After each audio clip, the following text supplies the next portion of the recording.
Okay. Hi, everybody. My name is Jackie Camp with Clark County Community Planning. Thank you all for being here today. Um, we've got the materials for this meeting. This is the Clark County Housing Option Study and Action Plan implementation, and this is the Technical Housing Code Forum series on multifamily and regulated affordable housing, the short-term strategies from the Housing Option Study and Action Plan. Elizabeth's getting our slide deck up and ready. So we'll just go ahead and move forward. I think we've got everyone that let us know that they're going to be here in attendance. So I want to welcome all of our participants and members of the public that are also joining. Here's today's agenda. So as this is the first meeting of our second series, we're going to just do a quick overview and some introductions. And then Elizabeth will take it away with presenting the code concepts for presentation and discussion, and then ending with next steps.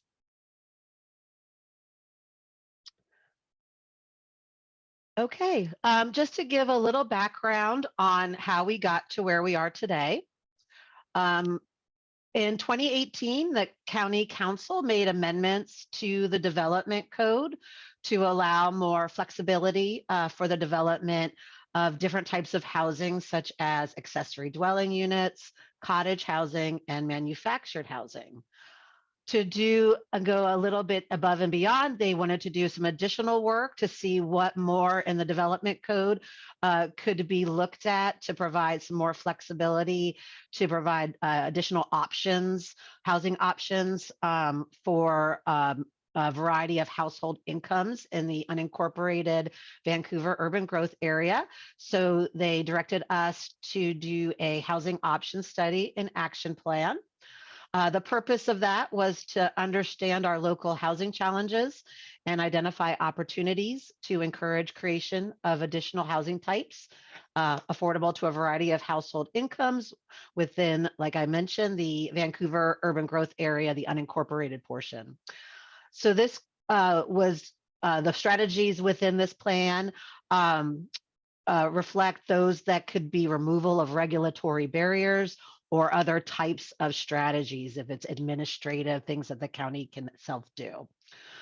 The plan was developed over a 2-year process with a volunteer project advisory group and was approved by the County Council on May 17th, 2022. In addition, there have been some recent housing state legislation that is of importance and related to this work of providing more housing options for more household incomes. And specifically, we have noted here is what is known as the HB 1220, which was an amendment to the Growth Management Act. Housing goal, which included amendments to the housing goal to plan for and accommodate housing affordable to all income levels. And this was a change from encourage and accommodate to plan for. So more of a more stricter directive to implementation. So in addition to the goal revision, there are some updated requirements that GMA jurisdictions will have to do for the updates to their comprehensive plans, which includes the sub-bullets here projected to project housing needs for all economic segments, provisions for moderate density housing options within urban growth areas, including but not limited to duplexes, triplexes, and townhomes. It means that for cities in the urban growth area portion of counties, there must be policies supporting moderate density housing options, and such as what they call middle housing. This could include cottage, fourplex, multiplexes, row houses, courtyard apartments, with the goal of providing additional housing units at a lower cost than traditional single family housing. The third bullet there is to review for adequate provisions for existing and projected needs of all economic segments, including sufficient land capacity for all projected housing, and examining racially disparate impacts, displacement, and inclusion in housing policy and regulations and recommended policies to address them. And we are receiving all guidance from the Washington Department of Commerce that will be assisting local governments on how to move forward with updating their comprehensive plans and required development regulations as appropriate. And as we'll get into, you can see how this dovetails into the work we've already begun with updating the county's housing developments to provide more flexibility and providing more housing types. So for the implementation approach, so when the council approved the action plan, they directed staff to start implementation of the short-term strategies of the plan. So that's what we've been working on for the last year or so. We split the short-term strategies into 2 batches. So you'll see here, to kind of move through these short-term strategies, we put together a technical housing code forum, which you all are participating on, so that we could discuss the code concepts that were described in the housing action plan to develop potential code language. So we plan on, and as we have in our first batch, the first technical code forum series and those first amendments related to middle housing and smaller single family. Once the forum series is complete, we will have a public review and comment on draft code amendments and a public meeting to present that to the public and have a comment period, and which then moves on to the legislative process for adoption, which includes planning commission work sessions and hearings, followed by the county council work session and hearings. So as I mentioned, that we split the short-term strategies into 2 batches, and we are in the legislative process phase of the first batch, which was on middle housing and smaller single-family strategies. The code forum series went from November to February.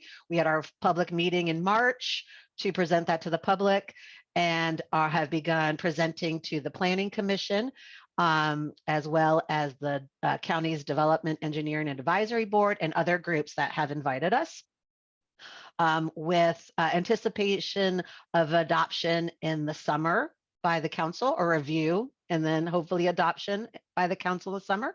And that leads us into where we are today, which is our second series on multifamily and regulated affordable housing strategies. So now we're going to move on to introductions. I have here listed just as a FYI, this is the project staff for the housing project. So you have the list of county staff there. We have representation from community planning, which is our long range planning division with the county, as well as community development, which is our current planning arm of the county's planning, which they're here to help us answer any questions that might be on existing development code, or to provide any feedback as well. And then, of course, I want to give a shout out and thanks to our consultant team, Steve Faust from 3J Consulting and Elizabeth Decker from Jet Planning.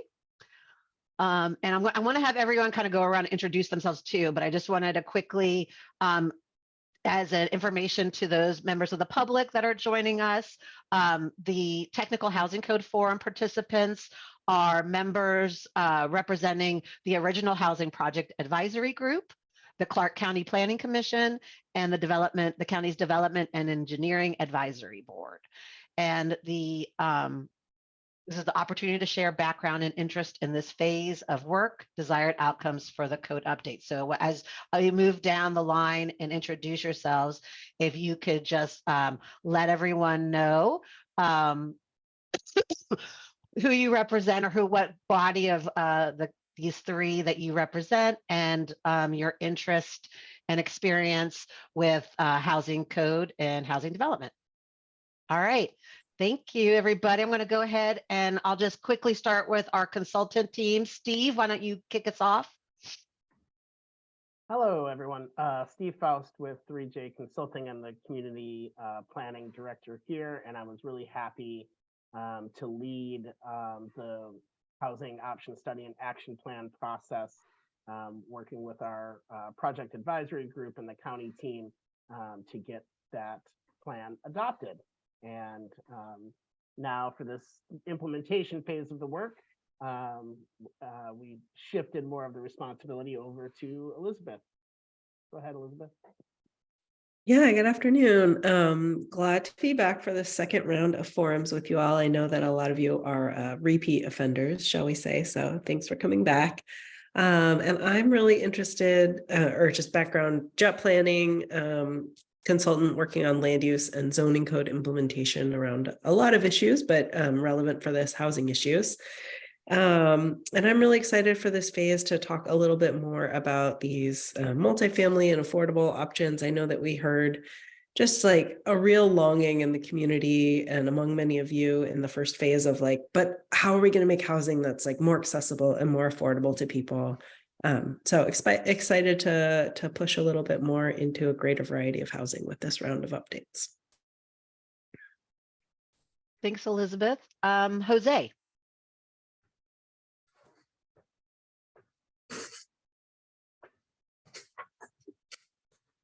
Hello, Jose Alvarez with Community Planning.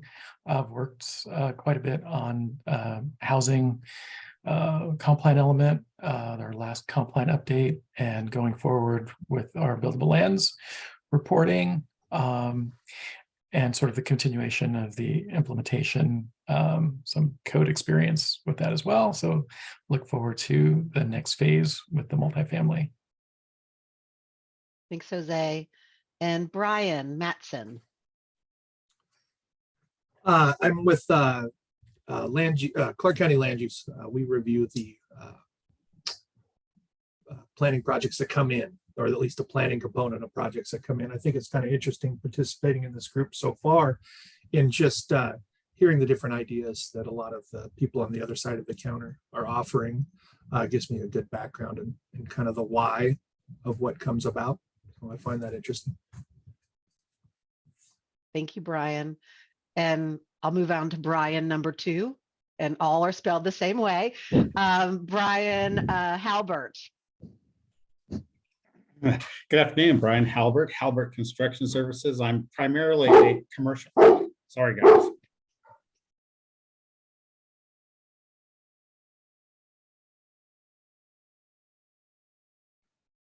Okay, my visitor is barking at the delivery guys. So take care. Sorry, and I also represent the Planning Commission. And so I was saying I'm a commercial industrial general contractor. I touch on a little bit of multifamily, but not a lot. But glad to be here and take this in and help the process along. Thanks. Thank you, Brian. And Brian Snodgrass. Hi, everyone. I'm Brian 3, I guess. I'm a long range planner with the city of Vancouver. Interested in this for a number of reasons. We've done sort of similar work on our housing code in the last couple of years. We need to do more and look, and also this ties in with some of the growth management planning where all of our jurisdictions will have to do quite a bit more than this under HB 1220. Thank you, Brian. Dan.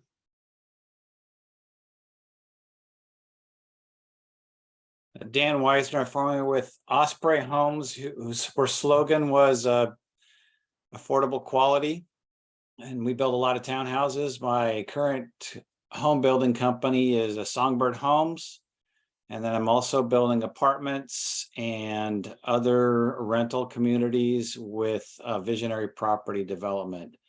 And I've been involved in development for approaching 30 years and have done a lot of different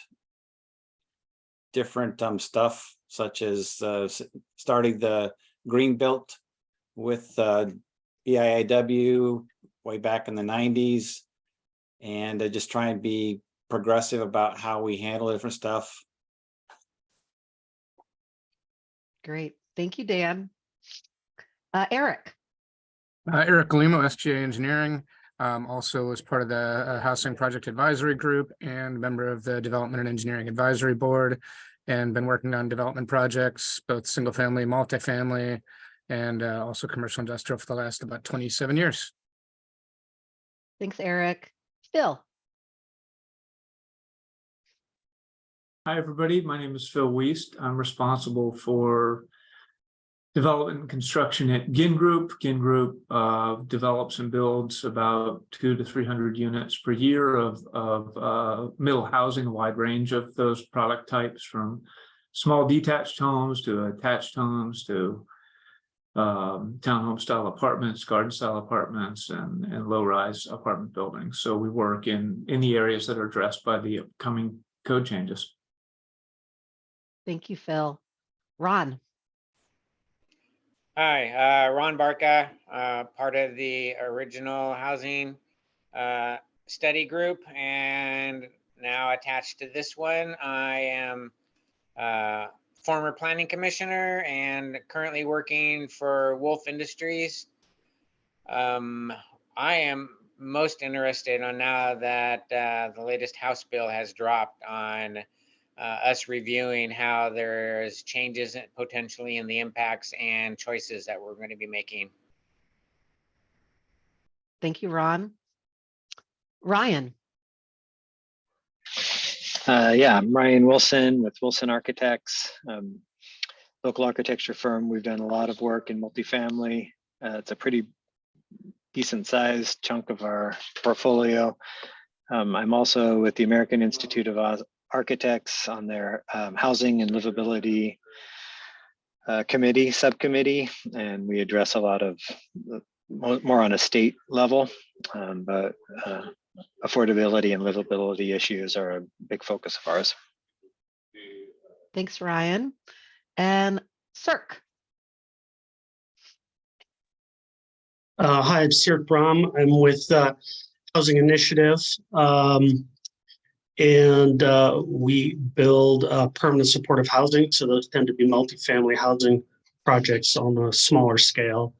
Have spent most of my career in affordable housing, either on the development or the finance side, and was part of the original Housing Project Advisory Group. Happy to be here. Thanks. Thank you, Cirque. Okay, I think we got everyone there. So thank you for sharing and introducing yourselves. And we'll go ahead and move along to Elizabeth.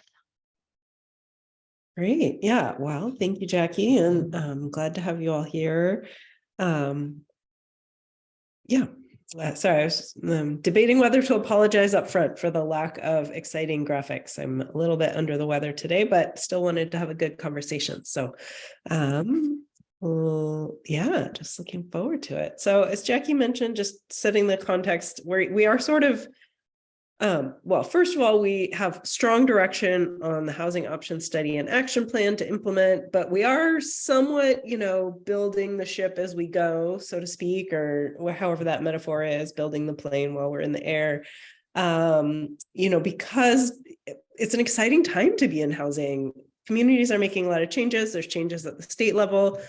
Jackie already mentioned HB 1220 from the 2021 session that's going to be implemented at the county in the 2025 comprehensive plan update. But that is, I'll mention a few parts of these concepts as we go through where, our primary direction is to implement the HOSAP, but if there are opportunities where we could take just a little bit of a step further and come into alignment with some new policy direction, we could get it all done at once rather than coming back to do it again. So, and you'll also see, or we might allude to, we can call in Jose here too, that there's a little bit of back and forth here with the county comp plan update, making sure that the direction we're going can be supported by the comp plan. And if one needs to change than the other, then all those pieces can be coming together as we're moving forward. So we're not trying to make it too broad, but just letting you know that there are some Yeah, it's a evolving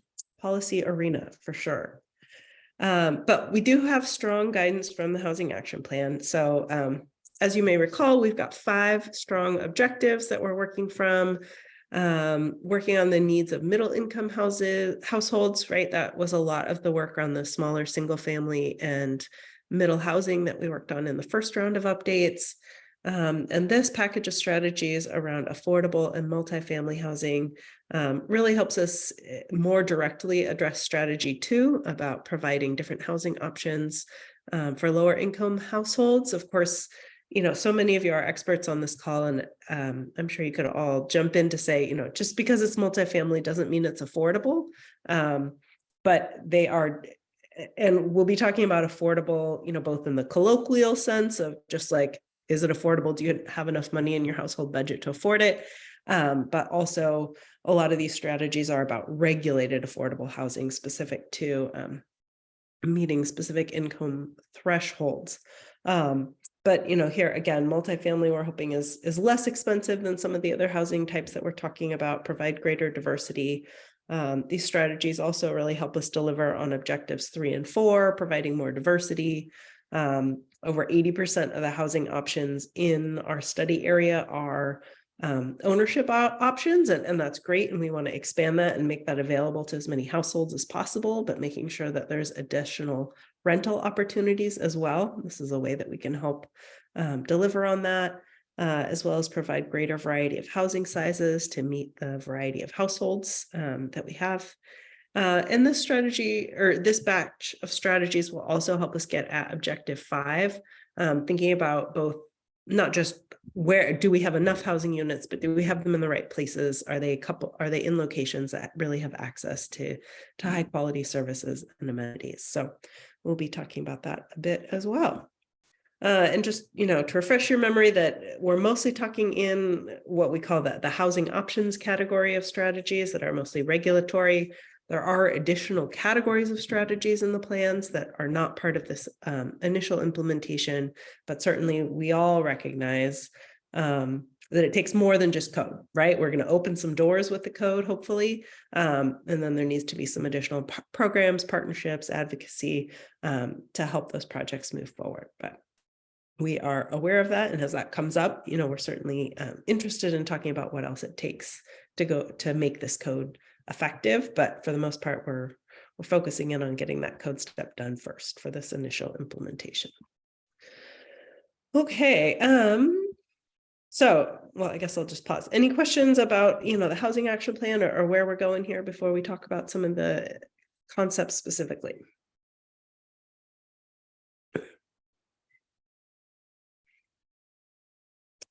Perfect. I'm sure you all know that housing action plan really well by now, having heard us talk about it a lot. So just a quick refresh in terms of what zones we're talking about in the Vancouver urban growth area. We've got 2 primary comp plan designations that are implemented by 2 sets of zones, both the residential and the office residential. The office residential is hardly used, but we're going to move forward with updates to the OR zones that match the R zones, just so that they stay connected. But, you know, again, we really expect those R zone updates to be the most impactful, because those are the ones that's what is applied to the majority of the land.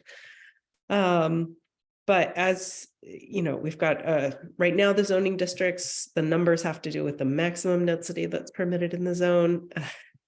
We get to have this fun conversation again about changing the density in those zones, and then what these numbers mean will be somewhat more abstract, shall we say. But right now there's no proposal to change the names of the zones as we're going forward. And I think just the other thing to think about in terms of this zoning universe as we're setting out and understanding these zones is, as we heard multiple times during the code audit and the plan, that you know, the biggest problem with these zones we heard is just that there's not a lot of them mapped on the ground. And so we will, we're just aware that it's about 11% of the county's buildable land is in these designations right now of the residential land. And that, may be something that's changing as part of the next comp plan update, but that's what we're working with for now. So it makes it even more important that we get the most use out of these zones as mapped. Ron, I saw you jump on. Did you have a question, comment about this? Oh, okay. Great.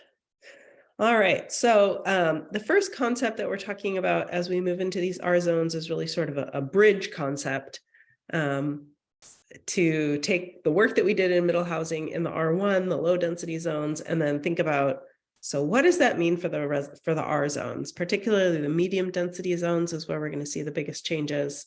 But then there are some follow-up changes as well, even in the high density zones. So this overly complicated table is the same one that's in your packet, but the issues that I'd call your attention to is as an administrative sort of cleanup procedural issue, anything that required a review and approval use. We made that simpler and just made it a permitted use with applicable special use standards rather than an additional process to apply those same special use standards. So we've got mostly some cleanup there. Another big change that you see is that because we pulled triplexes and quadplexes out as separate use categories, that means that multifamily is now 5 units and up, and that continues to be permitted in all the zones. But in order to essentially keep those 3 and 4 unit dwellings permitted, we needed to add those as permitted uses across all the zones. And then I don't think we'll actually put this in the code, but just to illustrate for today, the cottage housing is already permitted in the medium density zones. And we worked on that compact lot development concept, which is, as you know, the smaller format housing at higher densities. And we are not proposing to allow that in the medium or the high density zones, because as we start talking about it, you'll see that the densities for single family detached dwellings and the lot sizes that we're talking about are very similar to what we were talking about with compact lot development in the R1 zones. And so we just really didn't see the need for an additional use category, different kind of concept to do, what's essentially already permitted in that zone. So,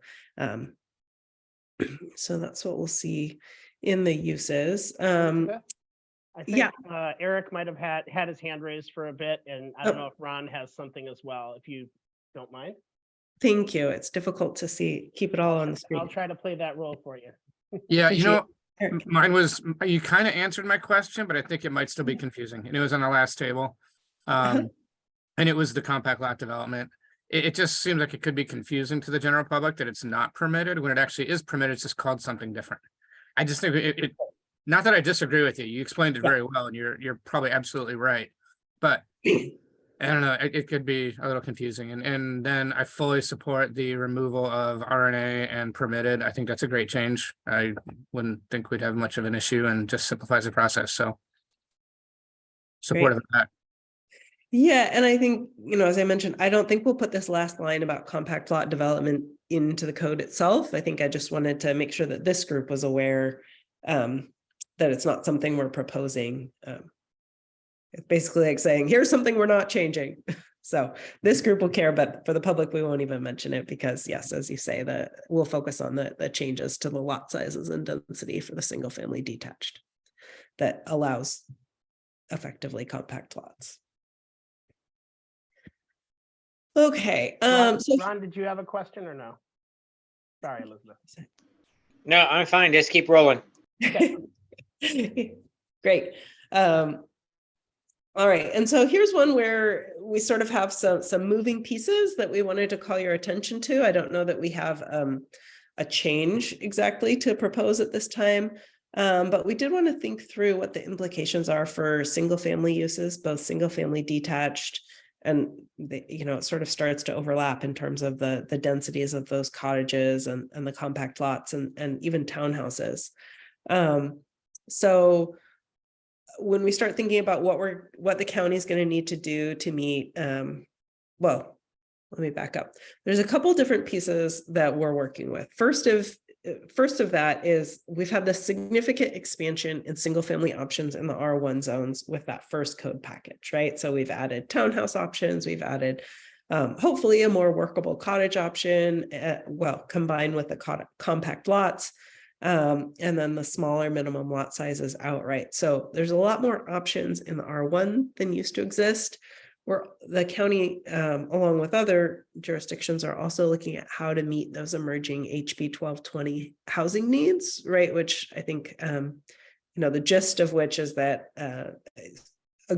half of the county's housing capacity needs to be in multifamily housing going forward. Or Jose can correct me if you'd like to correct that, but it needs to be significantly more than what it is. And so taking those pieces together and thinking about how we can make these code updates more durable and not just needing additional update in another 6 months or a year.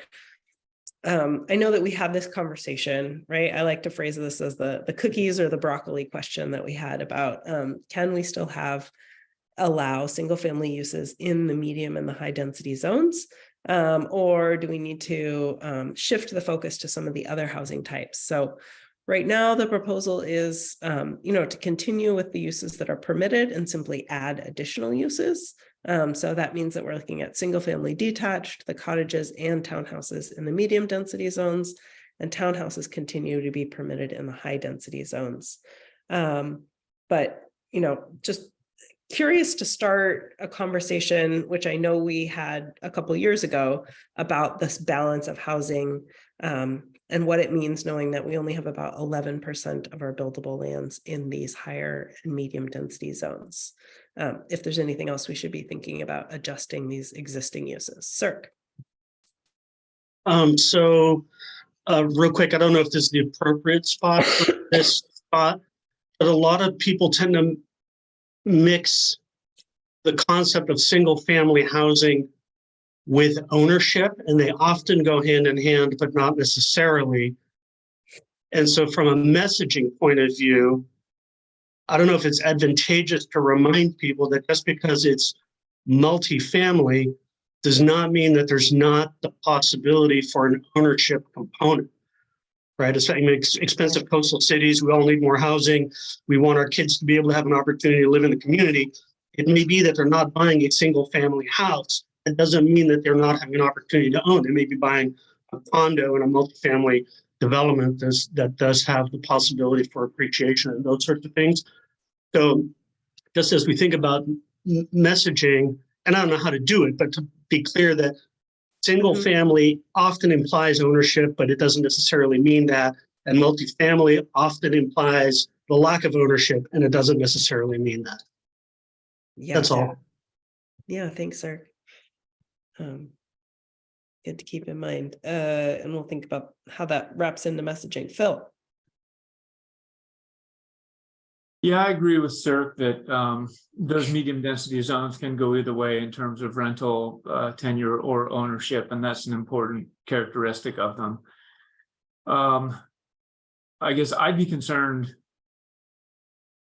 about moving away from single family type product in the medium density zones for a couple of reasons. One, Ginn Group has been able to achieve densities of close to 22 units an acre using single family product in those medium density zones. And so if you look at the density or number of bedrooms provided sort of from a product neutral standpoint, those types of products can provide as much housing and potentially family housing. And that's a product you can't really build too well in the single family zone. So and the other piece is just by limiting uses from a regulatory perspective, if we just say, no, you can't build these in these medium density zones anymore, I think what that overlooks is I think state and local policy objectives are to have more multifamily type building product,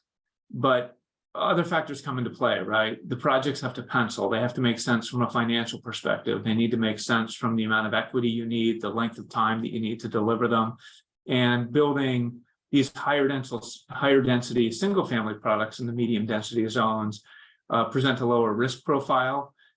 They get delivered more quickly. They can be occupied more quickly. So I think there are other considerations that are pretty important. Great, good input. Eric. I just want to echo, I agree with Phil, and Cirque made a good point about the ownership thing. And one thing I want to really call attention to is that multifamily rental product, that not always multifamily, but rental product in general is a temporary fix. It is not affordable over the long term. It goes up with inflation, it goes up with lack of supply, it goes up with other housing costs, where a actual occupied owned property, owner occupied property that is owned usually locks in a rate with a mortgage. And in 10, 20 years, that mortgage is going to be way lower than renting the same product that they're in today. So I think we do need to, through this process, we need to find ways to encourage ownership of the product, not just rental. And then we also, even though they try, doing condos in Washington State is very, very difficult. And it is usually, as soon as you do a condo, there's attorneys lined up to do a lawsuit to sue the developer. So it doesn't become condos. It is staying multifamily for that reason. And it's outside our control, but it's interesting to note that it is very difficult to do that with some of the multifamily. So I encourage some of the stuff that Phil's doing with their product, small single family, attached housing, things like that.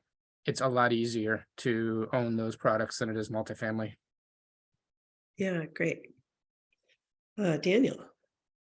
Yeah, I was gonna say basically the same thing that Eric just brought up around the condos. It's just way too difficult to get across that liability issue.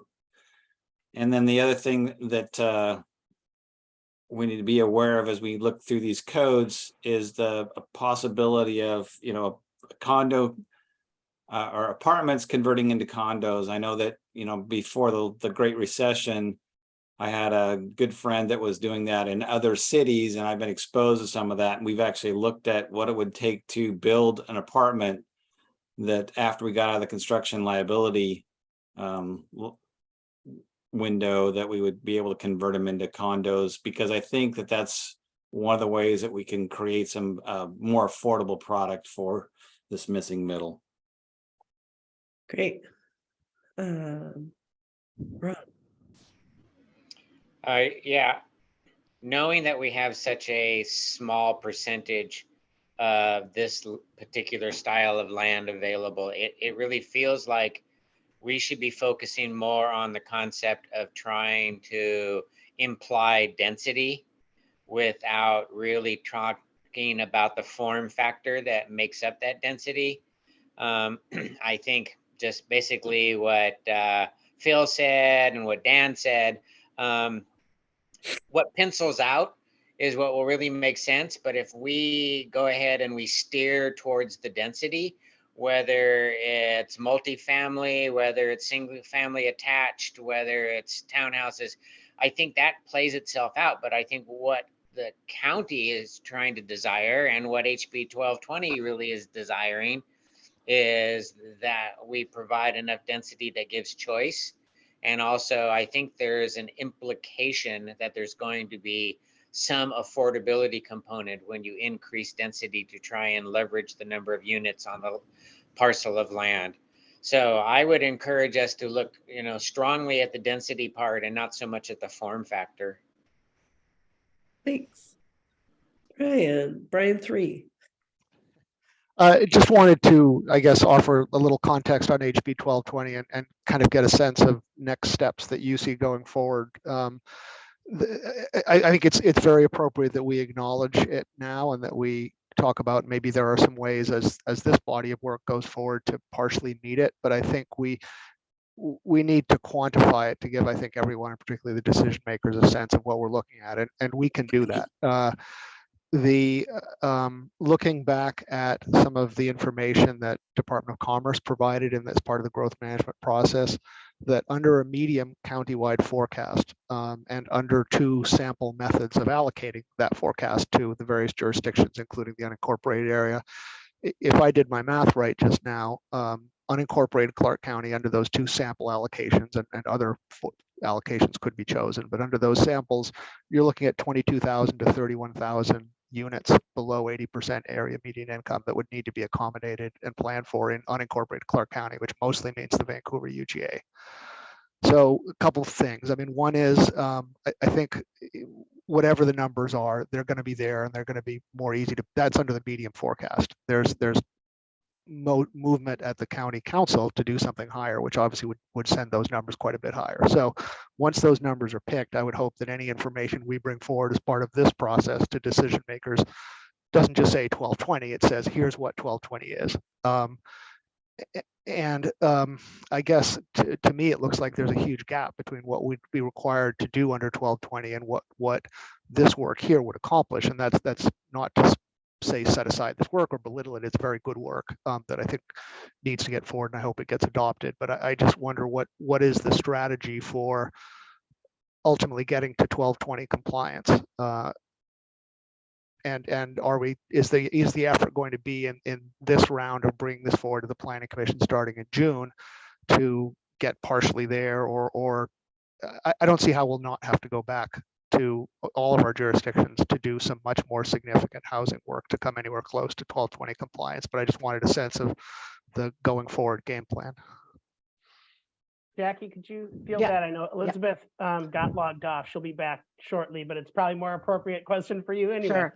Yeah, I mean, I think, Brian, like we want to make sure that as we move forward with, the strategies that we're working on related to this, the work that we're doing with this group and moving forward, is that we're being contemplative of HB 1220, because we don't want to have to, we don't want to have to come back into those sections of code soon after, right, and change things again. That's just, can cause problems.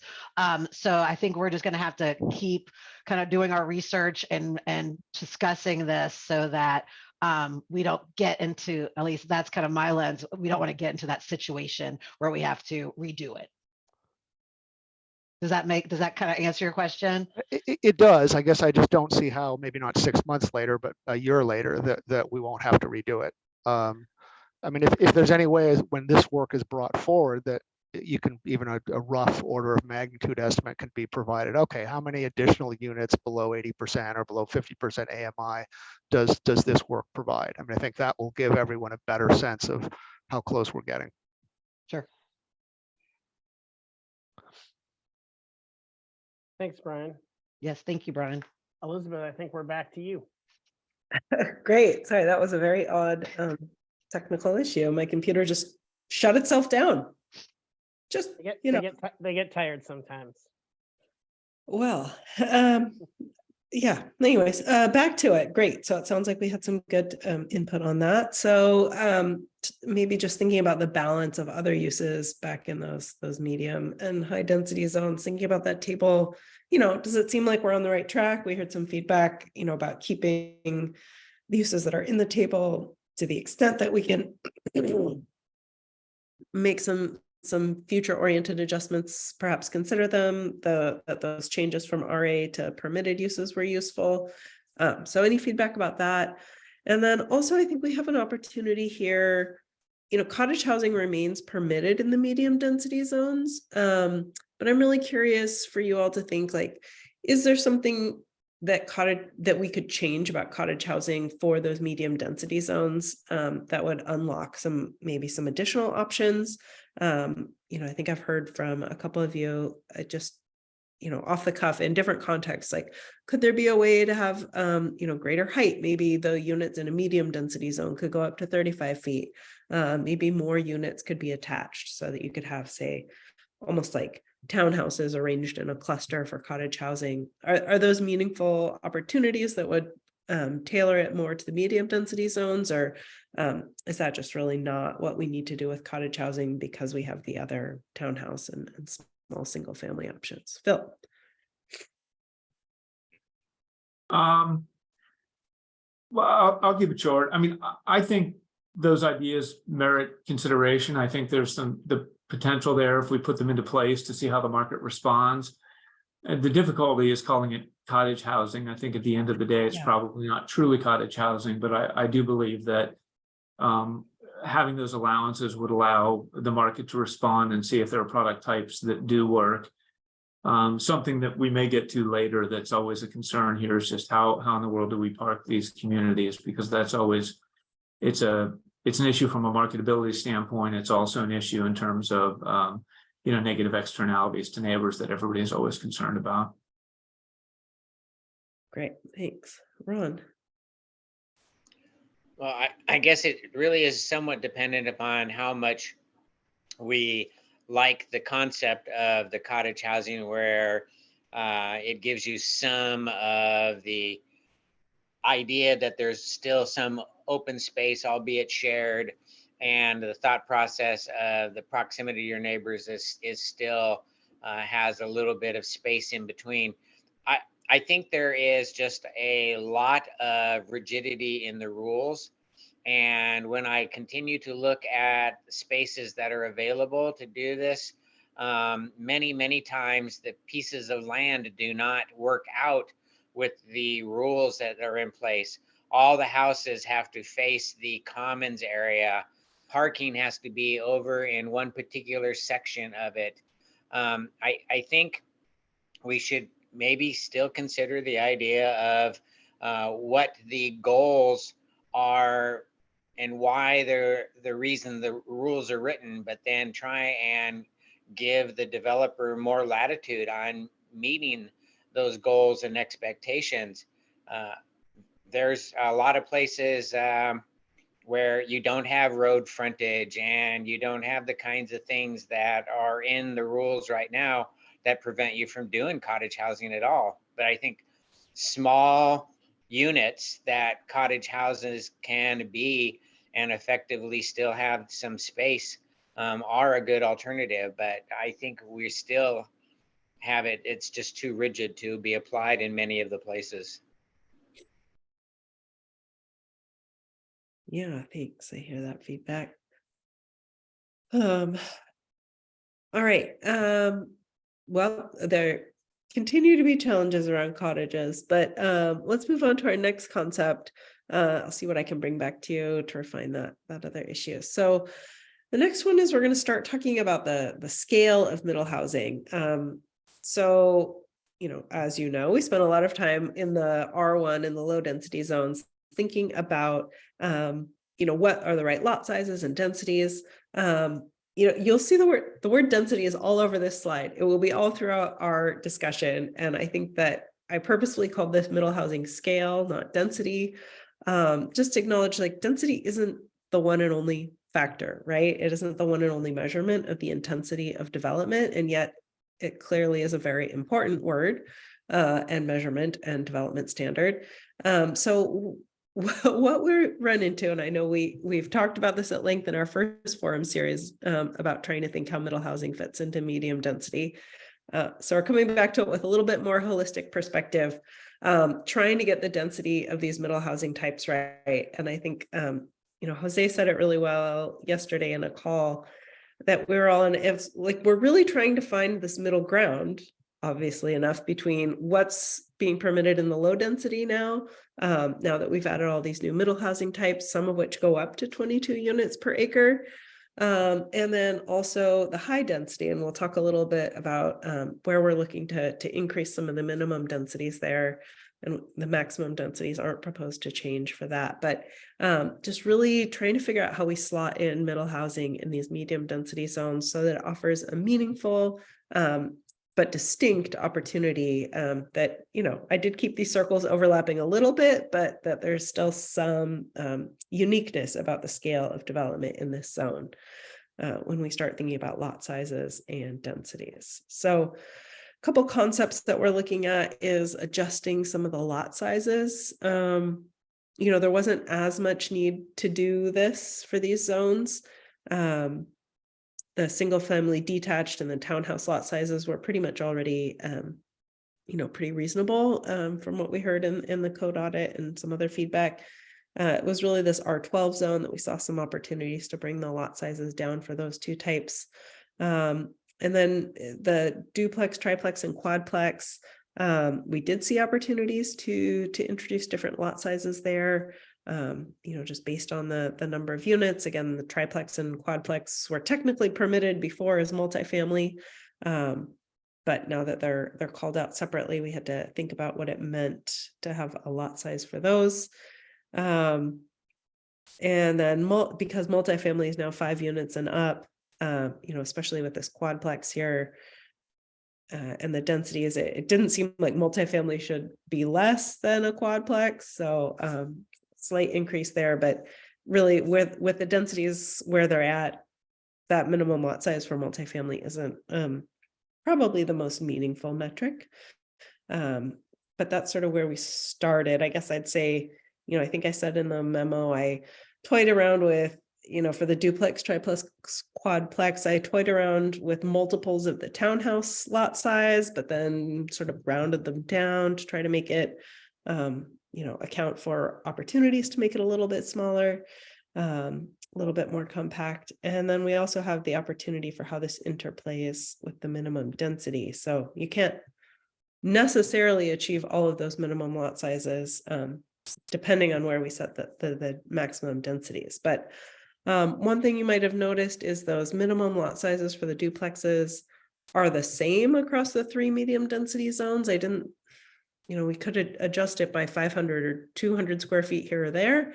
But if you think that there's opportunity for a meaningful difference there, would be happy to talk about that. But the initial proposal, it was sort of at that, you can see at the 3,000, 4,000 and 5,000 square foot for those zones. And then, we're right back to this question too about is it just these minimum lot sizes with maximum, how does the maximum density tie into the minimum lot sizes? Should both standards apply so that you can sort of mix and match and make some lots bigger and some lots smaller, as long as the overall project meets the density? Or is there really a longing, an interest to use some of these minimum lot sizes like we did in the R1 zone, where effectively, if you meet the minimum lot size, then you can also meet density? The plexes are really the biggest issue here. If you look at what we're looking at, the duplex, triplex, and quadplex. But the only concern there is if we really, quote unquote, incentivize those by allowing these lower lot sizes, but then still apply the maximum density to multifamily, does that, create this perverse disincentive for multifamily that makes it less compelling to build? And yeah, just how do we create meaningful opportunities for all of these housing types that we're trying to build? Phil, can you solve this riddle for us? No, I'm going to make it worse. So I'll just have my comment and then I'll let other people deal with it. I guess just looking at the table, I mean, from a planning theory perspective, why do we regulate lot sizes? And if we have product types and densities and setbacks, what's the additional layer of lot sizes really do for us? Yeah, fair point. I thought that many times when writing this. Ron. Yeah, I guess I'm going to go back to the idea of, we are spending too much time making it complex with what form factor fits and what lot size. And I think my earlier comment on the idea of let's just decide what you want for minimum densities and let the form factor fall into where it pencils out and it makes sense. It just feels like it would be a lot easier for people to look at the area and say, what works for this particular lot under these conditions? And if it doesn't meet the minimum density, then it falls out all on its own. It does appear to me that we're fearing something that we're not speaking about, and I'm not sure what it is. It's either overcrowding or it's underutilization. And, maybe what we want to do is have some sort of ratio between the lot size and the dwelling that goes on it, whether it's multifamily, a townhouse, or quadplex, or whatever the case is. You can only consume so much of the lot. with structure and parking or whatever the case is. I'm not really sure what problem we're trying to solve, but it sure does feel like we have an opportunity to make it simple and get that 11% of that open land that we say is available to the particular density that we want, and let the development community figure out what fills it to the density minimums required. Thanks. Yeah, that is a useful frame that we could be looking at this from a different angle. Other thoughts here about, do we keep trying to refine these lot sizes, or does this whole exercise tell us that we might need some other tools or fewer regulations?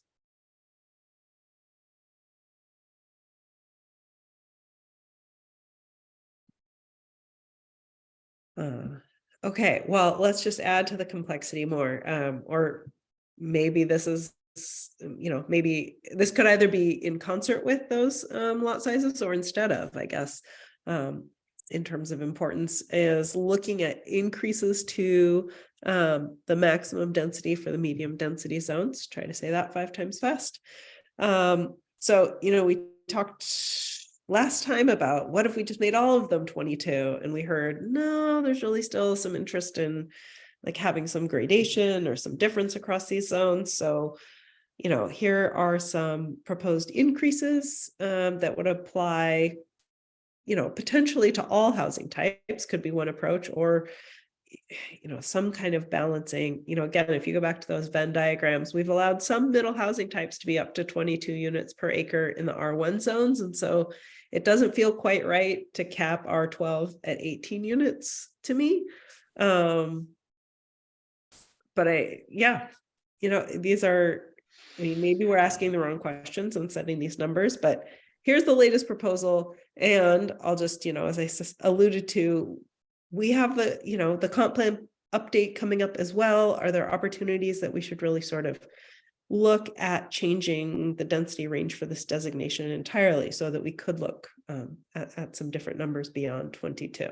Eric. There's actually probably bigger things than just density to play. And when you're looking at multifamily, there's recently a interpretation on a code that's been that way for 20 plus years. And it was on the recreation space code and the landscape code. So for years and years, you had to meet each code, but you could meet them basically independently. You had to have a certain amount of your site landscaped, which basically means it's not paved or a building. So it's kind of that open space. And then you had to have recreation area. Now, some of it could overlap. If you did an outdoor play field, it actually counted as recreation and landscape space. Now, there was a recent interpretation that basically took the most stringent view of it, basically saying that anything that is used as recreation area can now also be landscaping. And what it does is it makes a lot of multifamily projects not feasible or not cost effective. You'd think it'd add more landscape, but all it did in some projects is we just had to decrease the unit count. You get less density because of that interpretation. You don't have any room on the site to have more landscaped area. So you take one of the units and you make it into some rec room that is never used. And then it's duplicate. So we need to fix other parts of the code.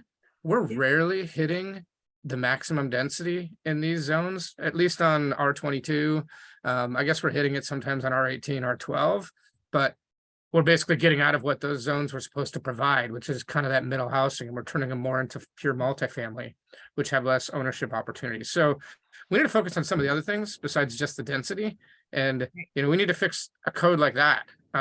There's a few of those things right now in the code that are just preventing projects that we want to happen. Another one, we talked about the cottage, not to go backwards, but still not counting garages or counting garages against their square footage. We have a parking problem, we have a storage problem, and there's also an appraisal problem. If you have a home without a garage, it's not appraising for what it costs to build them. So builders aren't building them and people don't have the opportunity to buy them. There's bigger things to play than just code. It's market demand, there's financing, there's, what actually pencils out to build. And if it doesn't make sense, if you can't build affordably, you're not going to build it. And and it's not going to work. So those are some of the things that we have to really focus on. A few other items, again, not to this, but there's so many other headwinds on development codes, things like energy codes, things like lack of land availability. All of those things are adding to the cost of a new home, or regardless if it's multifamily, single family, and it raises the price. So the incomes aren't going up, but the cost of the homes are. So we're changing our demographics, and even stuff that used to be affordable, you can't make affordable anymore. So we're pushing those into different income brackets. And this House bill, again, I'm kind of spurting a few things, but it all kind of goes together. The House bill that's basically saying that we need to hit by income bracket a certain number of product. I don't know that you can do it. I think it might be a puzzle that's not able to be solved in our current environment without having without subsidizing that income bracket somehow. And I don't know where that money's going to come from. So we're going to designate all this stuff for low income housing that you can't actually build, and you can't make it pencil out without some kind of public subsidies. So again, it's an unfunded mandate, and it's going to be tough to achieve. So those are some of the challenges we're really going to face. The things with density, those are smaller issues, really. But we can still talk about them. So. Well, I'd be happy to have some small issues, right? If we can get those cleared out of the way, because I agree with you, Eric, there are so many pieces at play. So thanks, Daniel. One of the things that we've actually considered and looking at to try and meet the affordability issue is to try and build very small units, almost like ADUs in the townhouse situation. I've got a townhouse design that's only like 860 square feet, but it just doesn't fit into this code anywhere, because as you start developing townhouses, the density situation can be a muddled mess, especially on your last table there, to where townhouses actually have to have, they don't get the density bonus that you do with multifamily. So we'd be outcompeted against any kind of multifamily development. Gotcha. Phil? Just to add on to Dan's comment, I think this is a concept I brought up last year. I mean, it probably won't happen, but I'll throw it out there anyway. I mean, in my view, it's almost like if you could pass almost an emergency planned unit development ordinance or something that really, or a pilot program that basically said, hey, developers, ignore the code, bring us what you want to build and show us how it works. And see whether or not there are any demonstration projects that we can use to model new approaches to deliver affordable housing. If there were a way to work something like that, and you might get folks like Dan or us taking a look at it and saying, well, what can we do here?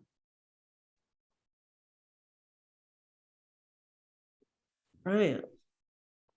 Oh, I just wanted to hear more from Dan about what's the obstacles and the density bonus. I just didn't follow it. I didn't for building those 800 square foot units, because I think if we can allow that, that would be good.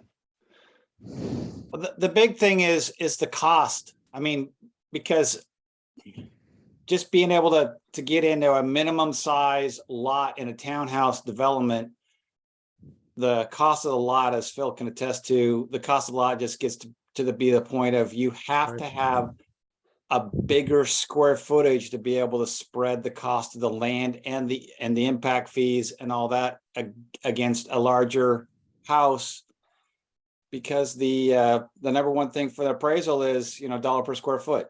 So when you get 860 square feet, you have to have such a low cost of land and a low cost of everything else that you just can't make it.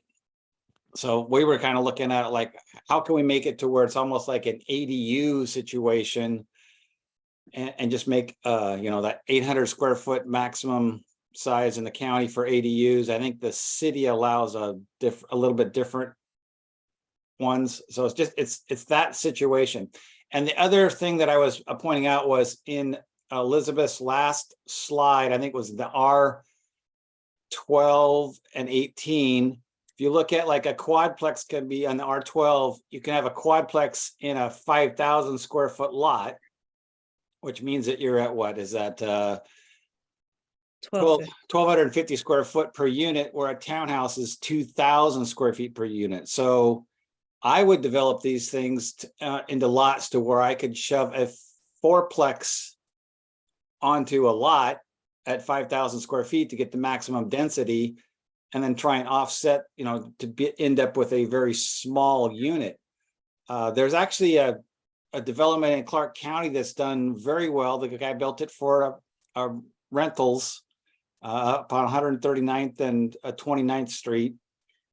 And it's like 1,120 square foot townhouses is basically what it is. 18-foot wide. Did a great job with single family stuff. So, I mean, you could get this down even farther. I think his lot size is 18 by 65. So it's a great product. So there is some incentive, or there's some intellectual, capital has gone into a guy creating some very, very, very small lots, very small units. And I think that that's where we need to be, have our code to allow us to, as developers, to create something to drive our costs down so we can get affordable product in there. And we just need to be progressive about thinking that way, instead of what it is right this second, but what it could become. Thanks. Ron? Yeah, Dan's comments kind of go back to what I was talking about in the concept of the ratio of the lot size to the structure.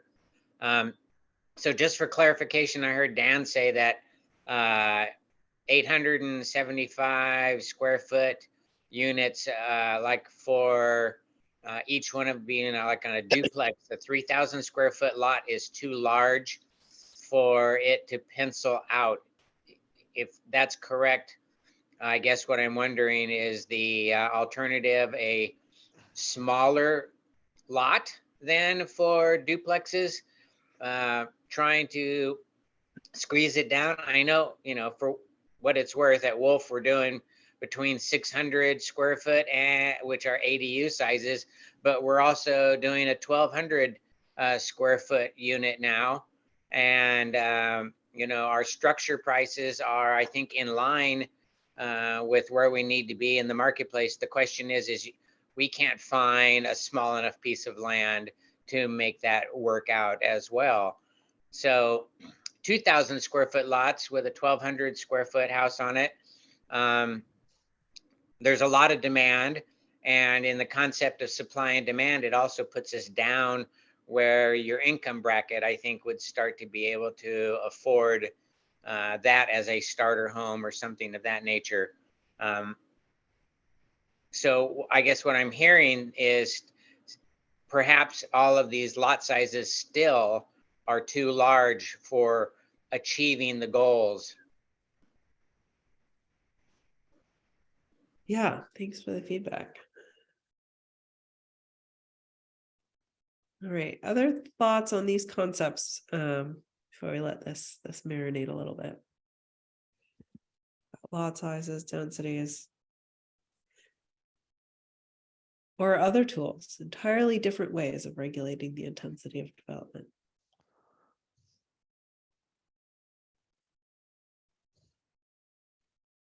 You could just get rid of zoning altogether. Yeah, right. We could always just make it easy on ourselves. Do it that way. Go outside and play in the sunshine. All right. Well, let's let that one marinate and move on to another concept. Next one, I think is, if you think again of those like 3 overlapping Venn diagrams, one thing that we did here in the code audit was just, and that stood out, was that the existing minimum density is for the high density zones, right? If we shift over to those zones, the R30 and the R43 zones right now are really quite low relative to the maximum densities, and overlap significantly with those medium density zones. And so one of our concepts for implementation here is increasing the minimum density. Again, these are the rarest gems, the least commonly applied zones. So we want to make sure that those sites are are able to achieve their intended purpose. So we're, brainstormed a range that we could increase the minimum density by in yellow here. So curious to get your thoughts about what that might look like. Trying to set the minimum density at, somewhere between 60 to 80% of the maximum density, rather than like right now in the R43, the maximum or the minimum density is less than half the maximum density. So that's pretty low. And then I also, I think Daniel, you made a comment just about sort of the different way that alluded to at least the different ways that density is measured, either on net acres or gross acres. And that does make a difference, obviously. So if there are any I know we talked about this a lot in the R1 zones, and I'm curious how much that comes into play here for these high density zones. If there are any related changes to those density measurements that you'd like to see that would complement these changes to the minimum density range. Daniel. Yeah, I think that this is a policy decision. If the jurisdictions want to see these used specifically for the, having greater density in there, I would be opposed to that as a developer because, it depends upon what the neighborhood is like, what we would put in there. In a R30 zone, we may end up, well, I've got a project right now that abuts, single family detached housing existing. And, we looked at trying to just put regular old townhouses in there, but it, just doesn't work. So I would say this is a policy decision and not a developer decision. The flexibility of having lower minimum densities would be better for the marketplace to meet the market. Thanks. Phil. Yeah, I agree with Dan on that one. I think before taking a step like that, simply increasing the minimum density, it doesn't guarantee you're going to get development. I think one potential step here would be to study the county's R30 and R43 zoning. Take a look at what projects have developed in those zones, how many are sitting vacant and undeveloped. I like Dan, I think it makes sense to me if there are available pieces of land in R30 and R43 that aren't yet developed to not restrict how those can be used further at this time. So that's my input on that one. In terms of maximum density, in terms of how density measurements are calculated, I did want to hit on that. There's a lot of layers of complexity here, and I'd have to dig into all of the potential changes, but I know in the past, we've run into an issue where platted projects are treated differently than site plan projects. So let's say that I'm going to be the two scenarios where I'm developing townhome projects in both. One is a platted community, one is a site plan community. If it's a site plan community, I get to calculate max density based on the gross site area, right? It includes the parking lot and everything. The moment that I decide to plat it and offer ownership opportunities, I lose density on the site because the roadways are then deducted and my max density lowers. So I've always thought that that's an unfair way to, essentially you're penalizing one product type. If I could physically build the density on the site with a platted product, why does it matter? Why do I get more essentially when I develop a site plan? Yeah, thanks, Phil. And that's, we had a lot of conversation about that for the other zones. So it's interesting to hear how that would play out here too. Brian. Oh, first want to agree with Phil on let's seriously explore that option for not penalizing platting in that thing. Would want to see how that works in practice, but I certainly understand the principle. Also, I want to support the idea of bumping the minimum density up in these zones. As you mentioned, they're applied currently very infrequently in the UGA, and certainly, there's going to be some situation. It does the current lower minimum allows more flexibility. So it may be in some cases for some developers, they may take a pass on this. But I think absent any information, and I'm unaware of any, that it's hard, that these lands are going fallow, and they're going fallow for years because the minimum density, they just, so absent that, I think it's better to wait a little bit and put the bottom end of the floor a little bit higher to fulfill sort of market segments that we're not seeing a whole lot of development. Thanks. Daniel, did you have another question or just hand stuff? All right, sir. I don't know if we're gonna touch on this. Are we gonna talk very separately about the very low income and under 80% housing, or is that encompassed here also in some of this multifamily? What I'm really after is, are there going to be exceptions? Because I think 43 units to the acre is nothing. I build 43 units to the half acre, but I build them on commercial corridors and commercially zoned land.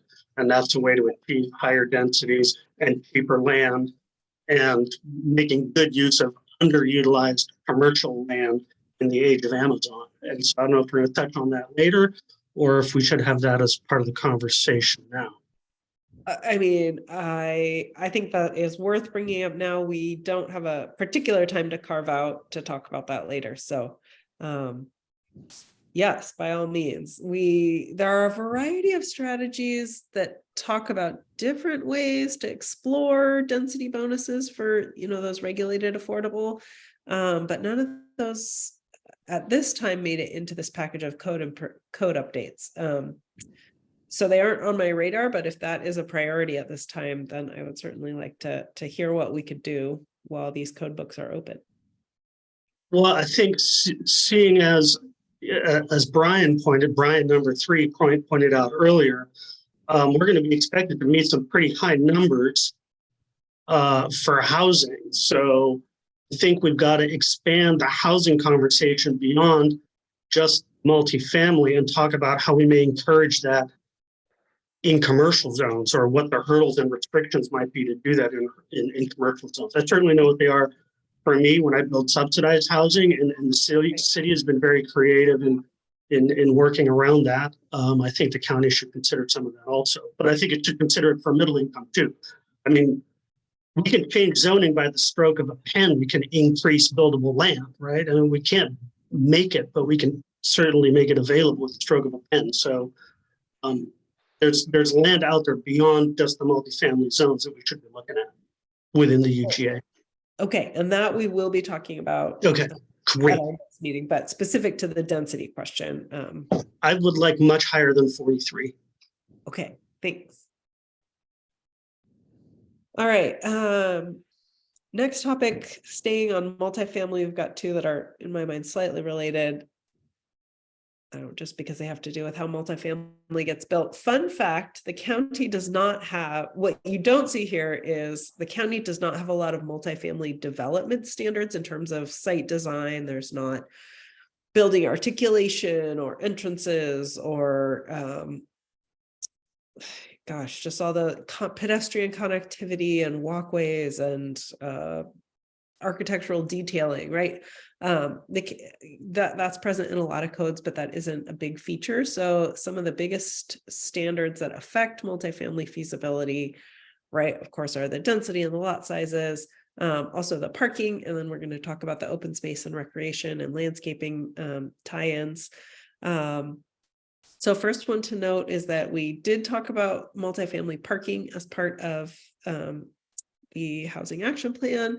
And we broke down sort of addressing parking into two pieces. So with this package, we're really talking about implementing some reductions that align with new state rules, and then a more holistic discussion about studying and evaluating and considering further reductions as part of a second package. So these specific targeted reductions, they may look random, but they do come directly from state rules. So this is what we'll be looking to implement. Really has to do with the frequency of transit, pros and cons of having written a state law that then ties the county to C-Trans service, but this is what we're working on. And I think our initial analysis is just that the service at 4 times per hour is pretty limited in our study area, but the transit that operates 2 times per hour really could expand some opportunities for regulated, affordable projects that could qualify for the reduced parking. Any other thoughts on sort of this limited scope of parking before we talk about open space?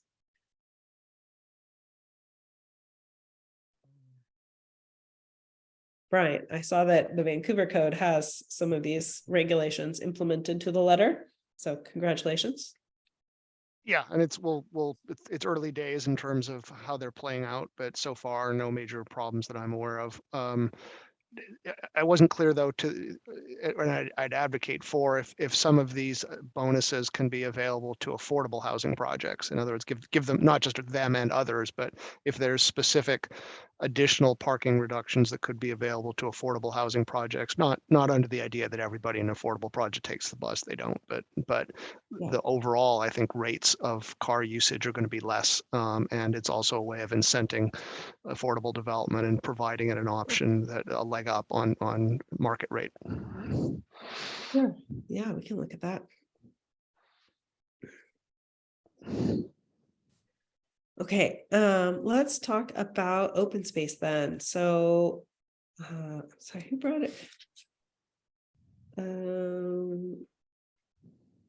Eric, you brought this up, that there is some issues in how this gets measured. So, looks like we have a little bit of research there to better understand the overlap with landscaping, but right now we're looking at this 200 to 300 square feet of open space per unit. So it just sort of keeps going up as you increase your density, which kind of makes sense, but even as you get more people, they're not necessarily all using the dog park or the kids play structure at the same time.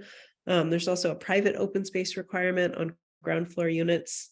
And let's see, I think Brian, number 1, right, from the county, if you are able to chime in on whether the private open space can be counted towards the common open space or if they're separate. I wasn't clear on that reading the code, but that's one piece of it. And then also what's notable is, or one piece that's notable is that there's not a lot of design standards about what that open space has to look like. There's just some about, it needs a border around it. It needs to be somewhere that can be observable, but there's not a lot that really says like where it's located, what kind of amenities it needs to have, if there are any dimensions, and, flexibility can be great. But also not having as much direction can make it more difficult to review, like, is this really meeting the purpose? So we do have some potential to come back and look at both the amount and the style, shall we say, of that open space. When we initially wrote this strategy, I had a very specific formula in mind about how we would change the open space ratio, that it would just be once you got over 30 units per acre, that those additional units wouldn't trigger additional open space. I don't know if that's the best formula. Thinking about it, most other cities or many other cities use just a percentage of the site. It's 5%, it's 10% of the site that needs to be as open space, which is independent from the number of units per se. I think the issue that we're trying to solve is that if you increase the density and increase the open space and increase the parking, you start running out of site area pretty quickly, especially if we've got this overlap with the landscaping issue that maybe is being interpreted in different ways. So trying to get those different pieces figured out so that it's a reasonable percentage of the site, but achievable and doesn't get in the way of getting to those higher density projects we're trying to get.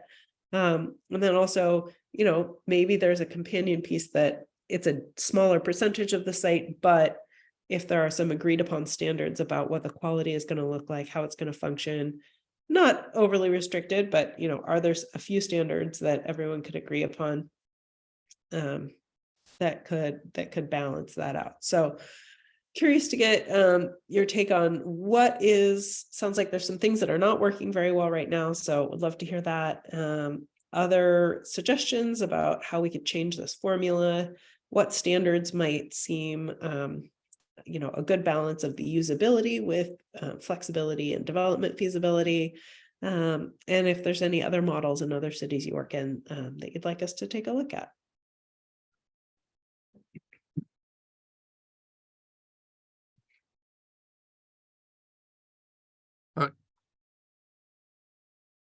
Eric. I kind of touched on it before, but if you make it so you can't overlap some of these requirements, you end up with no buildable land and you can't hit any kind of density. And that's the way we're headed right now. When you look at, you know, landscape, open space, recreation space, historically, if they qualify for both, they're counted for both. You know, it's kind of like, you know, not every plant is a tree, but every tree is a plant. So, you know, you can meet two requirements with one item, and not all open space is recreation space, but there is space that can satisfy both. And by efficiently using those spaces, so they're not just wasted, so we do have enjoyment of the open space and landscape space, allows it to be more cost effective. You get higher density, and you know, you create something that may get closer to affordable. But if we're going to be stringent on those codes, then they're just not going to get built. And if they do get built, they're not going to be affordable. So I think that's a big thing we need to stress, because it was lost. And I could say I've got several projects right now, they're just sitting on a shelf and they're not building them until that code gets fixed. And we're not hitting that mark on the middle housing or housing affordability. Yeah, thanks, Eric.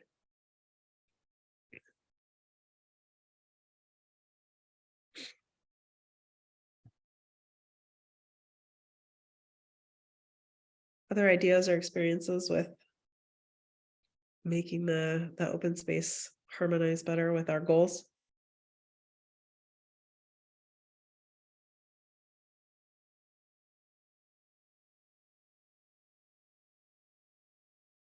All right, well, it sounds like we have a little bit of research to do on the interaction of those code standards and maybe where those interpretations are coming from, so we can bring that back to you next time. All right, next one. So sort of switching gears, moving away from exclusively, you know, the multifamily standards that apply across the Vancouver UGA.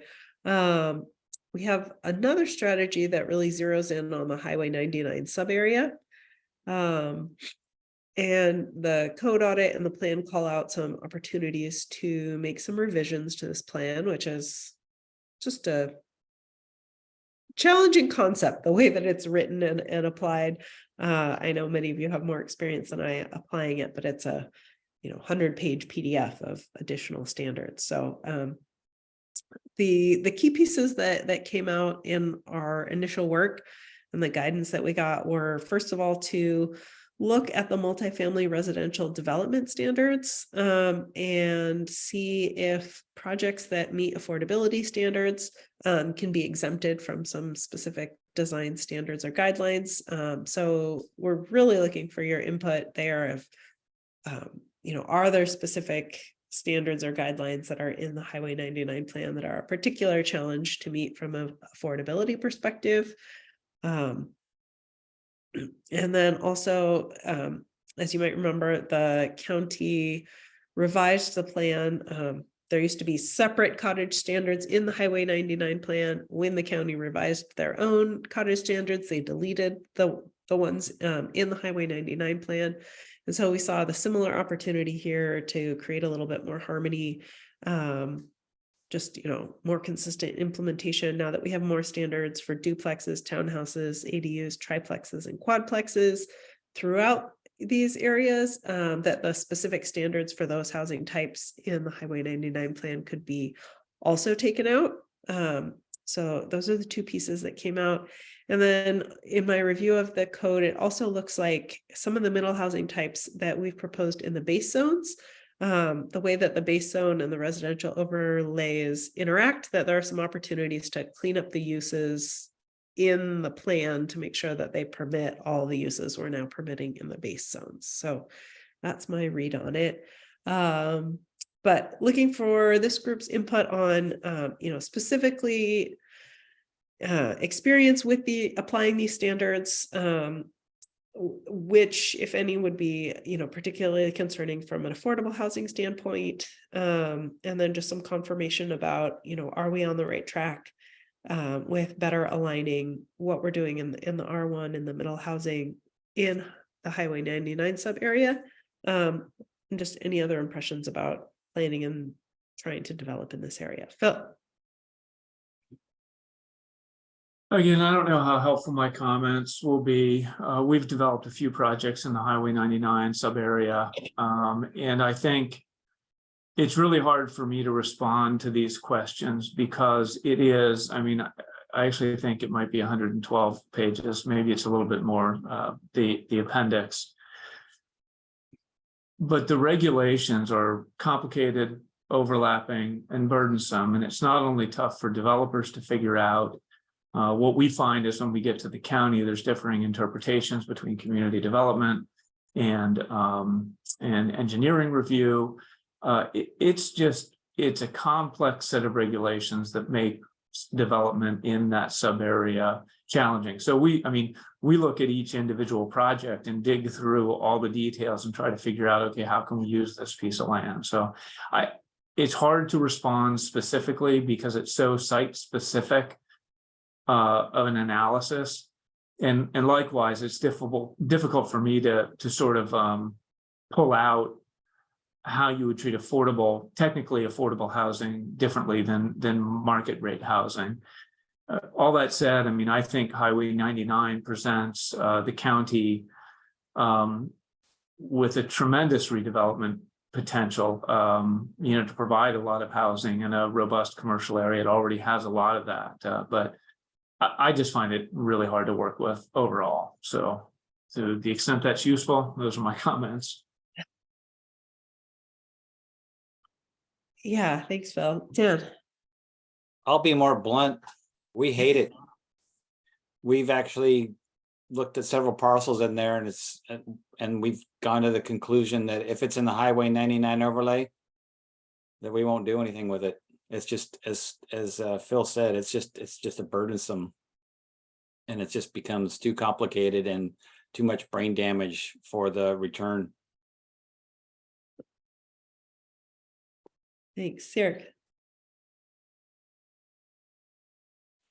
Sorry, I'll second what Dan and Phil said. I would love to be in the Highway 99 corridor. It's close to jobs, it's close to transit. It's very difficult to build it. Yeah.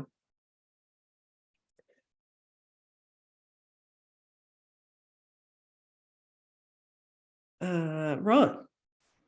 Yeah, can somebody from county remind me what are the opportunities to develop multifamily in the commercial lands there? What I believe, and Jose and Oliver jump in, that you can do multifamily and commercial. Okay, that was kind of my memory, but I couldn't quite remember.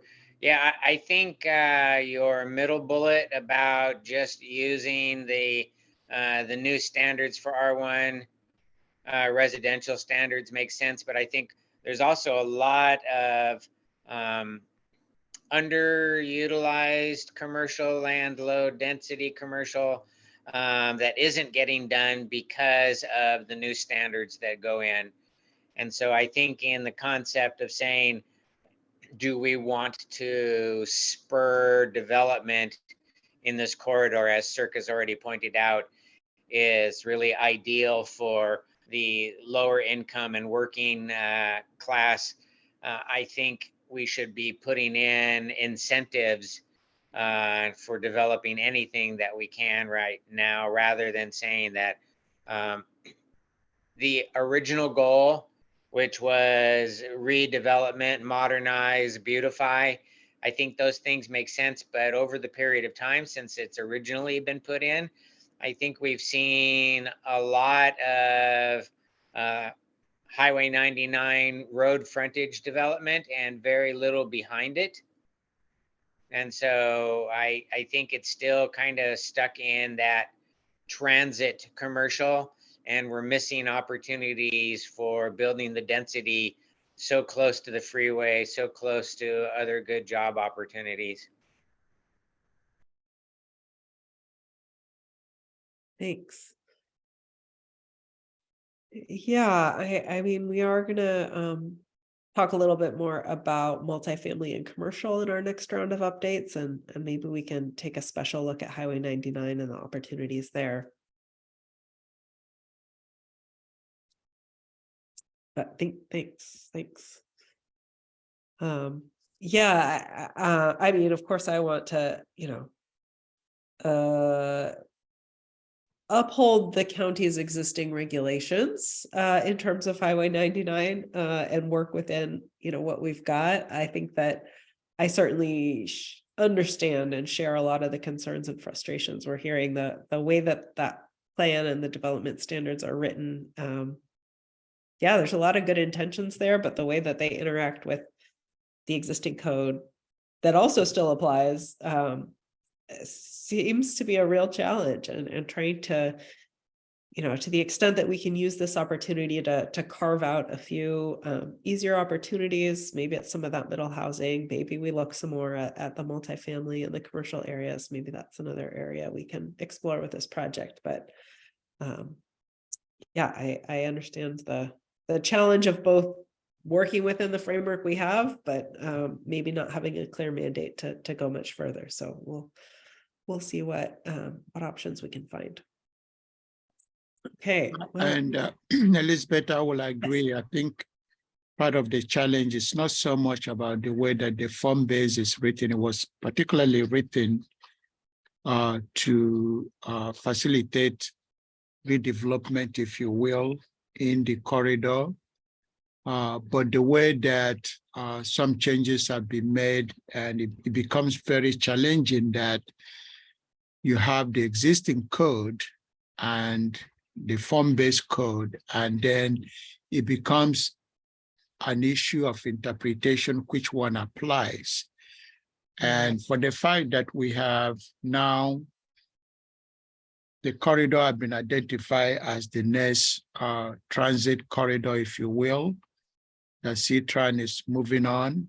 I think this will be an opportunity to take another look at the code. Some of the folks that I've talked may remember that at one point, the county had a transit development code for the Highway 99 corridor, and folks were complaining that they didn't like the TOD code, and that was repealed before the sub-area was done, and then we applied the form-based code. I'm not disagreeing that there may be some challenges, but Ron is correct. If you look at some of the development that fronts Highway 99 that have redeveloped, they look very nice to the form that was called for. If you take the panel, if you go take the section where Panela Bread have developed, the redevelopment of the McDonald and some other areas, Ron Fredrickson have done some development out there consistent with the code. But there are some issues that we have to look at. There was no change in zoning, as that code sub-area was put in place. No property zoning was changed.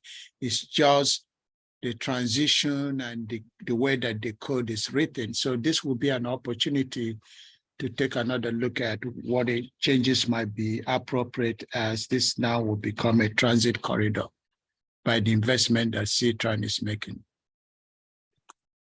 great. Yeah, that's really good context, Oliver. Thank you. All right. Well, we are actually doing really well in our concepts here. Just two more before I turn it back over to you all. This next one is about hotels to housing conversion. This is more specific to regulated affordable housing. This is an emerging practice we're seeing in Washington and across the country about taking older, maybe inactive lodging uses. Generally, we're going to find those in commercial areas and then converting them to affordable housing. And so in order to do that, this strategy says we're going to look at the standards that might be impediments. And so because most of these are in commercial and mixed use areas, what stood out to me is there's some requirements for, a mix of uses, right? Which if you take the whole hotel and convert it to residential, you're not going to have a mix anymore. Those density standards might not line up with how the hotel was built. These open space and landscaping requirements we were just talking about, you're probably not going to meet the outdoor play area, even if there is a pool or something like that there. The parking requirements are different. They were built there are different ratios. And then, if these are older hotels, motels, then there could just be some other non-conforming developments. So looking at how we could adjust those standards to create this new, facilitate this conversion option. Interested to hear from this group, what interest and opportunities has there been around these conversions? My research involved going on hotels.com and searching for hotels in the project area, which revealed not very many hotels. And obviously those are the ones that are still active and probably are less likely to convert. So there's not really a inactive hotels.com to research. So curious about your all impressions. I think the fact that, even if there are a few, this is still a strategy that was identified in the plan. We can create the opportunity. It's not a big lift, but just curious to get some feedback. Is this really about using the conversions for permanent regulated affordable housing? Looking at some other models, sometimes or project examples around the state and the region. Sometimes these are also used for more transitional or supportive housing. And those could, not always, but might need some slightly different development regulations or use standards.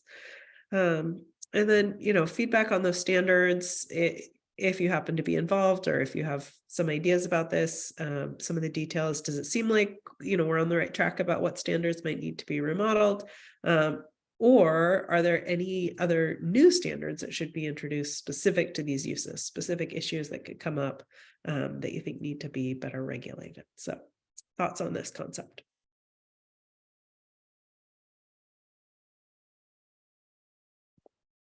Phil. The housing authority's done a few of these. I mean, I don't, and so maybe worth having a conversation just with them to see what the challenges have been.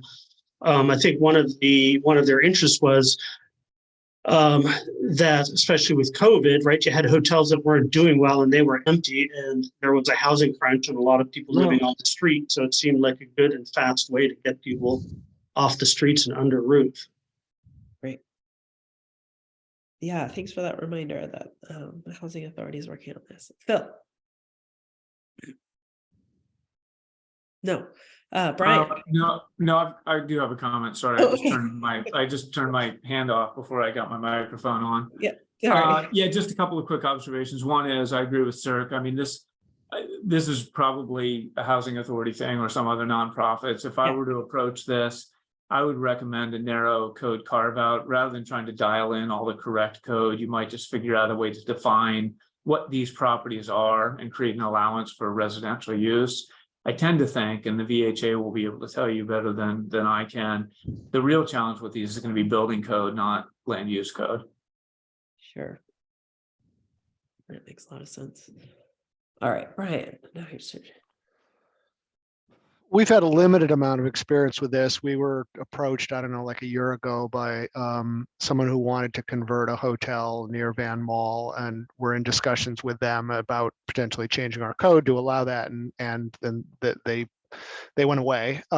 We also were approached later then by somebody who wanted to convert some executive suites that were zoned commercial, and then they figured out they could do it by our allowance for affordable housing projects to go through without having to do the mixing. So would recommend thinking about that, the letting affordable housing projects go through without doing the mixing. And I might recommend also going further. I mean, why not? There's probably a number of commercial lands that it might be appropriate to open up to affordable housing projects, not necessarily all commercial lands, but more than just the hotels.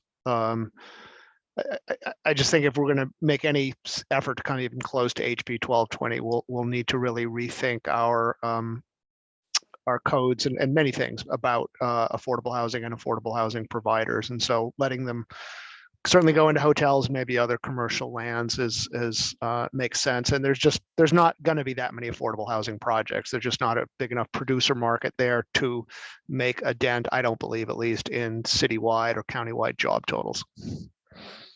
Yeah, thanks, Brian. And that we are going to pick right up on that at our next code concepts meeting. So looking more broadly than just hotels. I think that's a good call out that there are more opportunities beyond this. I just felt like this was an easier one to throw into this pile. This pile of a meeting that we're having. Okay, next, last one for today. And again, we're going to come back next month. We've got a few more concepts around precisely this, like when and where should residential be permitted in commercial, including regulated affordable. But the last one to discuss today talks about streamlining the permit review for these regulated affordable housing.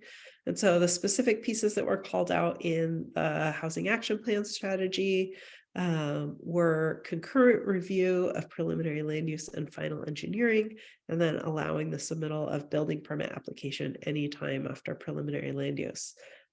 So looking for feedback here from this group, are these details, the ones that stand out as the most feasible and meaningful, or are there other changes to this permit review? I know it's a complex process that you all walk, and I'm just involved in mostly the first part, the zoning piece, but you all know the steps that come after that much better than I. So are we on the right track here, or what else could we do?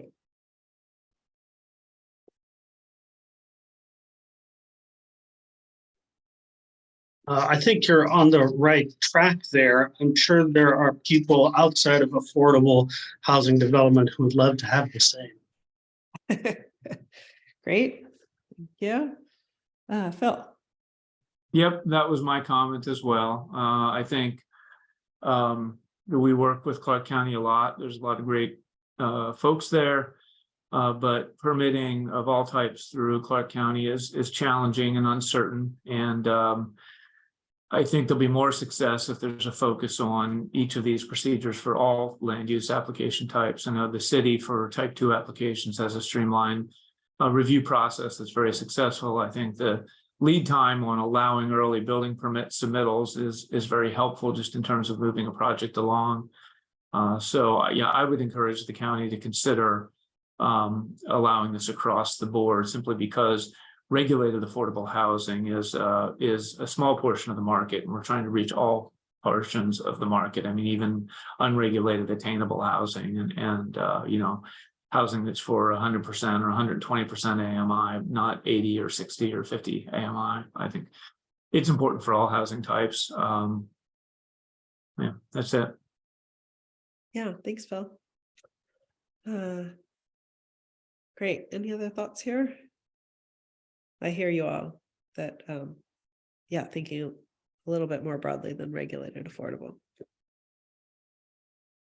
All right, well, we're just about to turn this over to open discussion. If there's anything that we haven't discussed, we can do a quick lightning round, but I think you all have done a great job of jumping in with things and even foreshadowing some of these pieces that we have coming up for our next meeting, which is going to be in about a month. So we are going to have this open discussion, but let me just take care of a few housekeeping measures first, so that then we can use our remaining time for anything else you want to see.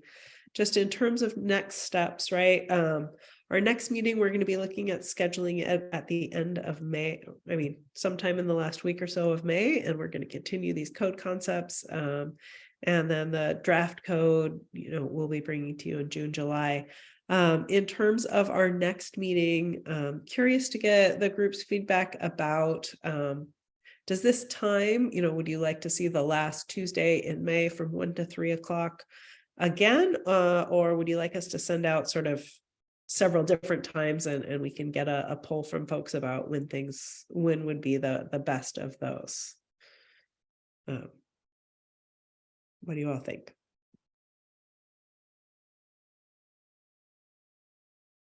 same bat channel, same bat place, or something different?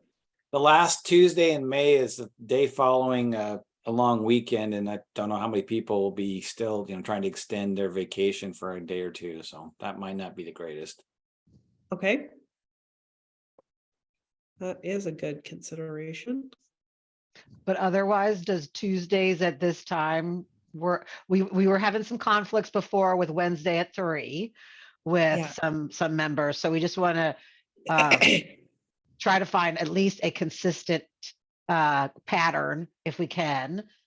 So maybe we push it to another Tuesday, the following Tuesday or something, Elizabeth, or the week before or something. If this time frame works well for everybody. June 6th works for me. The week before, I'm out of town, but Okay.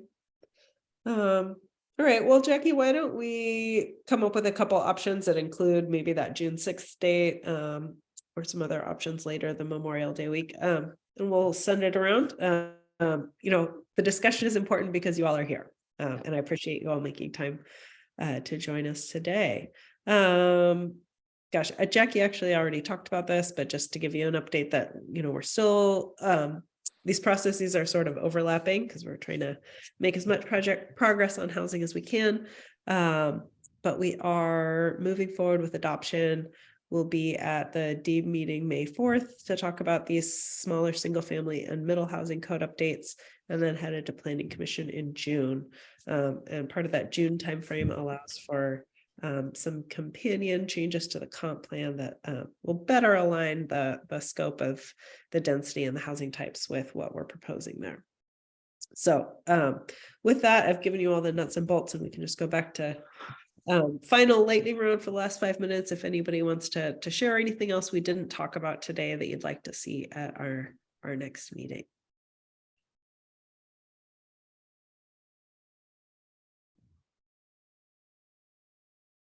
Ron. Yeah, I think just for clarification purposes, it would be nice for me when we use the terminology affordable housing, could we put affordable as regulated, or is it a generic, or are we targeting a specific strata of the population based on AMI, something of that nature? Because it's too generalized otherwise, and I think our choices of what we want for levers in that process make a difference on who the target is. Great, thank you. Noted, and I'll work on doing a better job at the next meeting on that.